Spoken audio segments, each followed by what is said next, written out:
चलो सोचो आपका भी रिजल्ट आया है और आप एक आईएएस ऑफिसर बन चुके हैं। मम्मी पापा जो हैं आपके बहुत ज़्यादा खुश हैं, जो विधायक जी हैं आपके पास आ रहे हैं, आपका स्वागत कर रहे हैं, जो मीडिया चैनल्स हैं, रिपोर्टर्स हैं, वो आपके पास इंटरव्यू लेने के लिए खड़ी हुई है और समाज में पैसा, पावर, सोशल स्टेटस सब आ चुका है। तो बस यही सपने लेके एक जो लड़का है, एक मिडिल क्लास लड़का है, वो इस जर्नी में आता है।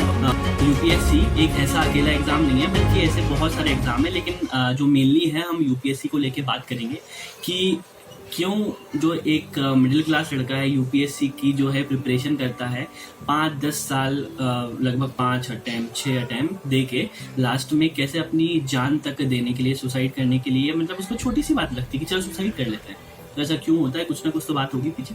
तो उस चीज़ को डिटेल में समझते हैं ताकि फिर किसी और के साथ ऐसा ना हो। तो कभी कभी अंदर से हमें खुद लगता है यार नेगेटिव ना जानो, और पावर मिल रही है, पैसा मिल रहा है, इज्जत मिल रही है, एक स्टेटस मिल रहा है, तो चलो करते हैं।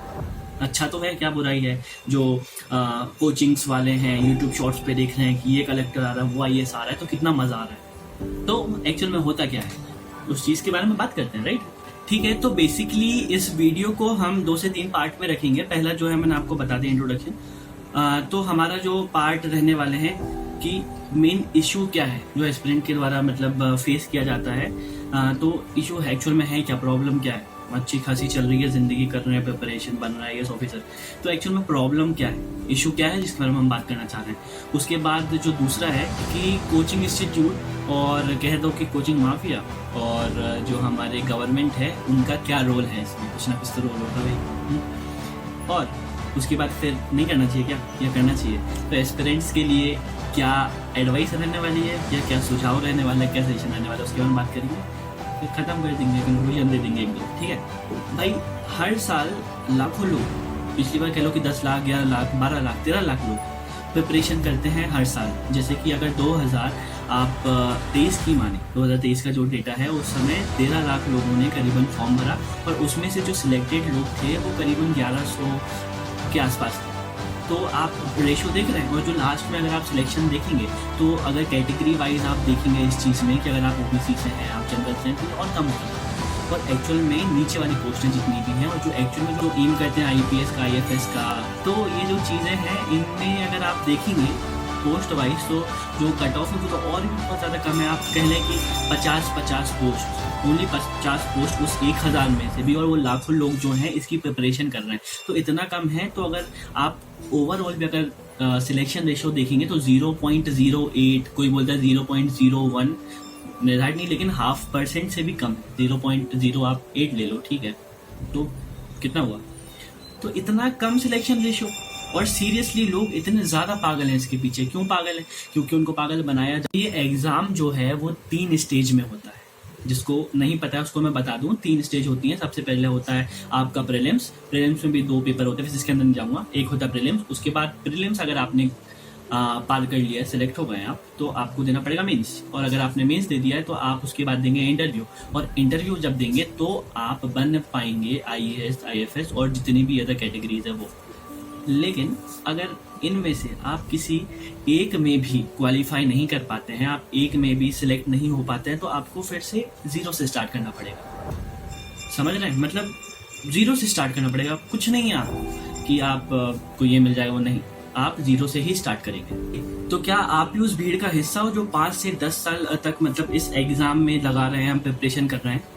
तो देखो मोस्टली ऐसा होता है कि गलती आपकी नहीं होती कि आप मतलब चाह रहे हो कि वो ड्रीम मुझे चाहिए। कभी कभी ये है कि आपको रेस में भगाया जाता है, हमें समझ में नहीं आती ये चीज़ कि हमें भगाया जा रहा है। एक्चुअली में ये जो बड़े बड़े कोचिंग इंस्टीट्यूट हैं, यूट्यूब पे शॉर्ट्स बना के खुद की वेब सीरीज़ को स्पॉन्सर करके, और आपको मतलब अलग अलग तरीके से कि देखो आईएएस बन गए तो बस, इसके बाद आईएएस बन गए तो बस, इसके बाद मौज ही मौज है, इसके बाद जो है दुनिया आपके जेब में। यही बताया जाता है कि दुनिया बस है आपके जेब में है, और आप बस सबसे बड़े सुप्रीम हो। नौकरी है तो आईएएस ही है, इसके अलावा कोई नौकरी ही नहीं है, और जो काम है वो तो आईएएस ही, और एक बार में थोड़ी निकलता है। ऐसा बहुत तरीके की जो बातें हैं वो कर करके आपके दिमाग में ये फीड किया जाता है कि करो तो इसको ही करो। ये ट्वीट देखो कि इसके बाद जो यूपीएससी का जो बंदा है, जो मतलब 5 से 10 साल अपनी इस प्रिपरेशन में लगा रहा है, वो क्या बोलेगा कि अब मैं क्या करूँ ज़िंदगी में। अब ना तो वो 25 साल या अपनी मतलब जवानी तो पूरी खो दी है, पूरा अपना जो यूथ का जो टाइम रहता है, जो उसका पीक टाइम रहता है, जब हम अपना करियर बिल्ड करते हैं, करियर बिल्डिंग फेज रहता है, वो टाइम तो आपने यूपीएससी की प्रिपरेशन में लगा दिया। अब आप हो गए हैं 28, 29, 30 साल के, तो अब आप कहीं के बच्चे भी नहीं हैं, अब आप जीरो पे आ चुके हैं। तो अब क्या करेंगे? तो कुछ लोग क्या करते हैं, गलत कदम उठा लेते हैं एक्चुअल में, क्योंकि आप बताइए, अब आप 29 से 30 साल के हो चुके हैं, आपने अपनी लाइफ के 5 से 10 साल अपने एक सपने को दे दिए हैं, जो कि अभी आपको नहीं मिला, तो आप जीरो पे आ गए। आपका एक्सपीरियंस कहीं काउंट नहीं होगा। जो अगर आप कोई भी डिग्री करने जाते हैं, तो वो 21-22 साल के जो लड़के हैं, आपको उनसे कॉम्पिटिशन करना पड़ेगा।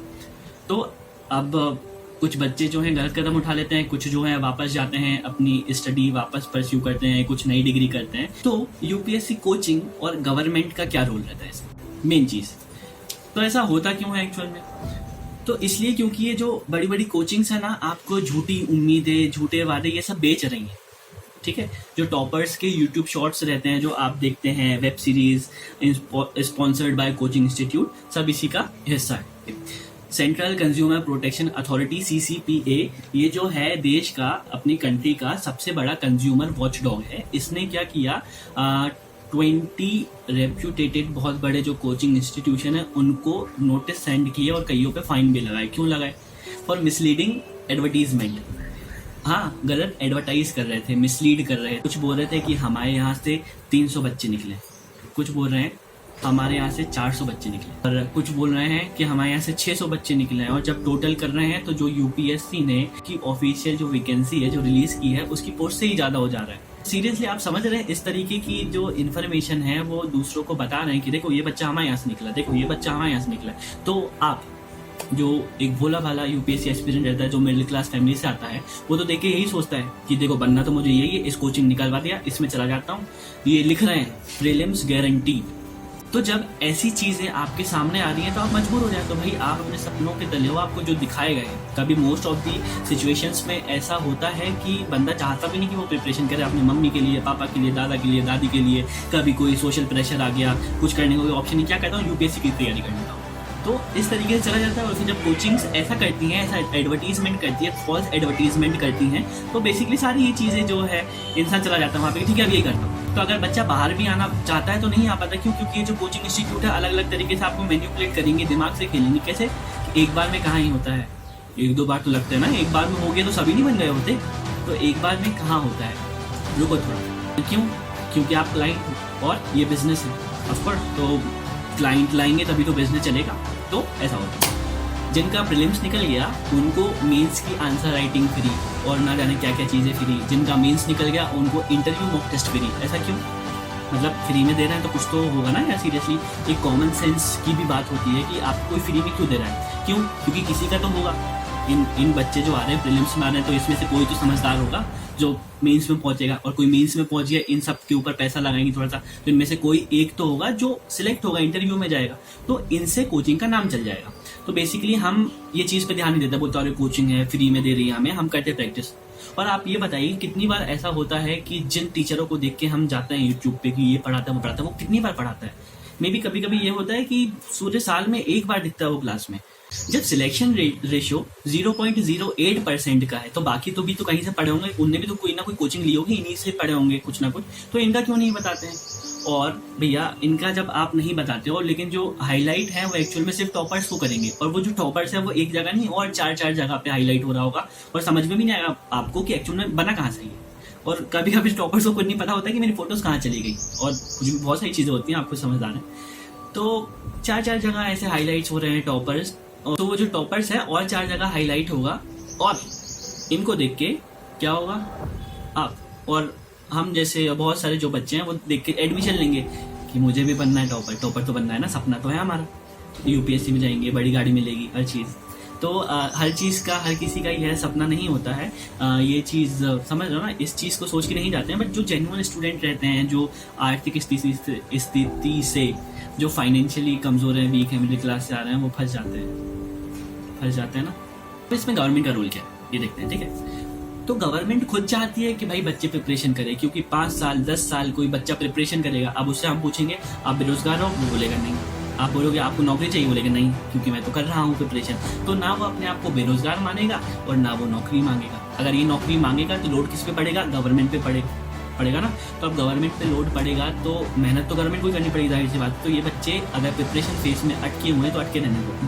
बाहर के अगर आप कंट्रीज में लेंगे तो उनमें ये जो पॉपुलेशन है वो बहुत कम है इंडिया से। इंडिया में बहुत ज़्यादा है क्योंकि बस वो प्रिपरेशन ही किए जा रहे हैं 5-10 साल। तो इसलिए अटेम्प्ट्स अवेलेबल हैं कि हाँ आओ आप प्रिपरेशन करो। एक में नहीं हुआ दूसरा नहीं हुआ तीसरे में करो, तीसरा नहीं हुआ चौथा, पांचवा, छठवा, जिंदगी ही समाप्त। 60 साल तक कर रहे हैं प्रिपरेशन। एडवाइस क्या है एस्पिरेंट्स की? देखो IAS क्यों बनना था? पावर चाहिए थी, बहुत ही ज़्यादा ऑप्शन है, ठीक है। आपको लोगों की हेल्प करनी है, बहुत ही ज़्यादा ऑप्शन है। एक बार ढूंढ के तो देखो, हर चीज़ के लिए बहुत ज़्यादा ऑप्शन हैं। और आपको ये नहीं पता कि खुद का जो बिजनेस है वो कितना ज़्यादा पावरफुल हो सकता है। खुद का जो बिजनेस है बहुत ही ज़्यादा पावरफुल हो सकता है। आप देखें, आपने रास्ते ही नहीं ढूंढे, आपने कभी सोचा ही नहीं इस तरीके से, क्योंकि आप एक जगह पे स्थिर थे। वो घोड़े को देखा है आपने, यहाँ पे वो लगा देते हैं, कुछ तो भी होता है वो, तो बस वो सीधा देखता है। तो आप बस यहाँ पे लगे हुए थे कि ये UPSC है, आजू भी नहीं देखा, बाजू भी नहीं देखा, बस यहाँ पे लगे रहे। तो गलती देखो आपकी नहीं है, और कभी कोई लेट भी नहीं होता, कोई जल्दी किसी चीज़ के लिए नहीं होता। जब आप स्टार्ट करते तब UPSC कर ही लेते हो। अगर किसी की बात सुन के, पावर को देख के कुछ मतलब बन रहे हो, कैसे न कैसे बन गए, तो फिर भी किसी मंत्री मिनिस्टर के नीचे ही काम करोगे जाके। तो अभी भी देर नहीं हुई, खुद को फिगर आउट करो। मैं डीमोटिवेट नहीं कर रहा हूँ कि नहीं करनी है, एक्चुअल में अगर आ रहा है अंदर से तो करो, लेकिन किसी के प्रेशर में आके नहीं करना है कि ये बोल रहा है इसलिए कर लो, कोचिंग वाला डिस्काउंट दे रहा है इसलिए कर लो, सब कर रहे हैं तो इसलिए कर लो। नहीं, कुछ होना चाहिए, आप अंदर से हो उस चीज के लिए, तो आपको क्या समझ में आएगा। अगर सोचो, अगर आपका नहीं हुआ, मैं मानता हूँ आपका हो जाएगा, लेकिन अगर आपका नहीं हुआ तो घर वालों की जो जिम्मेदारी है, जो आपकी रिस्पॉन्सिबिलिटी है, वो तो नहीं हटने वाली आपसे, वो तो अभी भी आपको ही फिगर आउट करनी है। तो देखो, प्लान बी होना बुरा नहीं होता। ये ना दूसरों की बातों में मत आया करो कि प्लान बी रखोगे तो आप अच्छे से फोकस नहीं कर पाओगे। घंटा तो देखो, बेसिकली ये है, प्लान भी रखना चाहिए, क्योंकि आपकी जिंदगी है भाई। अगर आप 20-30 साल के हो गए, 30 साल के हो गए हो, अब आपके पास कुछ है ही नहीं करने को, आपने आधी जिंदगी बर्बाद कर दी है वहां पे UPSC में, अब आपको कुछ मिला भी नहीं, तो अब आप क्या करोगे? कोई आएगा मदद करने? तो बहुत सारे ऐसे लोग हैं जिन्होंने टाइम रहते हुए ये रियलाइज कर लिया कि UPSC is not everything, UPSC is not the end of their life. UPSC जो है उनके जीवन का अंत नहीं है, और आज वो इतने बड़ी बड़ी पोस्ट पे, इतनी बड़ी बड़ी सक्सेसफुल जगहों पे हैं कि जहाँ पे आप UPSC अगर क्रैक कर लेते तो भी आप नहीं जा सकते थे। तो बेसिकली आपको बस ये रियलाइज करने की ज़रूरत है कि कौन सी चीज़ आपके लिए है, कौन सी नहीं है। कोई भी चीज़ जो है आपकी ज़िंदगी से बढ़ के नहीं होती है, ये चीज़ आपको अभी से समझनी पड़ेगी। समझ गए?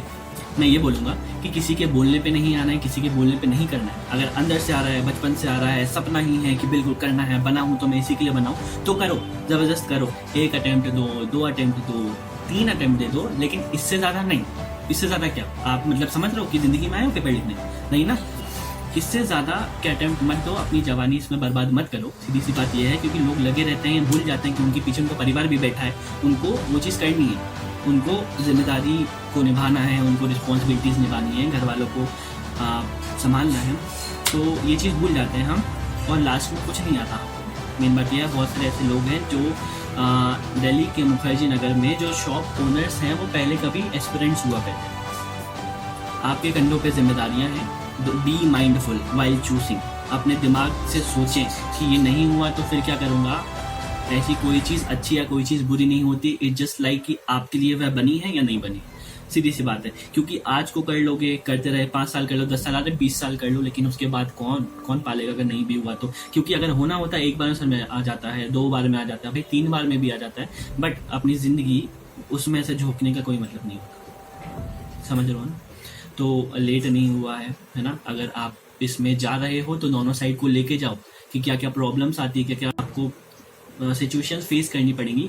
तो ये चीज़ आप दोनों साइड पता रखोगे तो बहुत अच्छा रहेगा आपके लिए, और नहीं रखोगे तो देखो किसका ही क्या जाएगा। बिगड़ेगा तो आपका बिगड़ेगा, आपके परिवार वालों का बिगड़ेगा, उसके अलावा जितने बाकी सारे लोग हैं हंसने के लिए आ जाएंगे, लेकिन हेल्प करने के लिए कोई भी नहीं आएगा। तो दिमाग में तो ये वीडियो अपने उन दोस्तों को पहुंचाओ, या फिर अपने उन चाहने वालों को पहुंचाओ जो आप चाहते हैं कि जो ना फंसे।